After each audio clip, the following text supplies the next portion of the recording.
మీరు దిల్ రాజు గారి సినిమా తీసిన తర్వాత మళ్ళీ ఇంకా ప్రొడక్షన్లకి అంటే ఇప్పుడు మళ్ళీ మీ కలయిక జరగలేదు. అంటే చెప్పాను కాబట్టి చిన్నపిల్లల బిహేవ్ చేశానని కొంచెం అంటే జగన్ టైంలో ఏంటంటే ఇలాగే ఉండాలి, ఇలాగే ఉండాలి సినిమా అని, ఇలాగ ఉండాలంటే ఆయనకి నాకు గొడవ జరిగింది.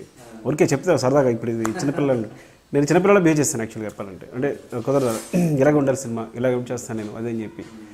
సో ఆయన కనీసం ట్రై చేశారు కానీ నేను ఒప్పుకోకుండా సినిమా నువ్వు ఆ టైం నైట్ క్యాన్సిల్ చేసేసి నైట్ ముహూర్తం పెట్టేసి నైట్ వేరే ప్రొడ్యూసర్తో వేరే హీరోతో సినిమా స్టార్ట్ చేశాను జగడం యాక్చువల్గా. సో అప్పుడున్న కోపంలో దాంట్లో కానీ చాలా ప్యాషన్గా చేశాను ఆ సినిమా, జగడం అనే సినిమాని. మేబీ ఫెయిల్ అయింది కానీ తర్వాత it's like we are very good friends. కానీ కుదరలేదు అంతే, ఇది అది రన్ అవుతున్నాం ఎప్పటికప్పుడు అనుకుంటున్నాం కానీ కుదరట్లేదు అని చెప్పి మా అమ్మ నాన్న అని చూపించాను. కానీ మొత్తం కెమెరాలు తిరిగాయి.